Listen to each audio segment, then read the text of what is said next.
Penso sia stata una Paralimpiade e sia ancora una Paralimpiade di grandi soddisfazioni per il Paese Italia, per il sistema Italia. L'organizzazione è stata unitaria.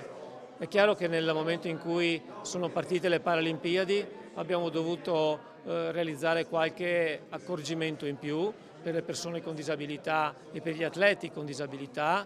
Paralimpiadi, tempo di bilanci. Dalle strutture alle condizioni della neve che in questi giorni di primavera anticipata hanno creato non pochi problemi per la preparazione delle piste, considerando che la preparazione fisica richiede molto lavoro. L'atleta paralimpico è un atleta unico nel suo genere e anche a parità di disabilità, anche a parità di menomazione, ogni atleta è a sé stante, quindi allenare un atleta paralimpico è una sfida. Lo dice la letteratura, non esistono programmi personalizzati per allenare un atleta paralimpico, al contrario di quanto avviene per gli atleti normodotati che sono di più facile gestione. Il lavoro perciò deve tenere conto dell'equilibrio del corpo e dei meccanismi di compenso che esso mette in atto. Se pensiamo a un individuo con una protesi, ad esempio, non può avere la stessa dinamica, la stessa attitudine di un soggetto che la protesi non ce l'ha.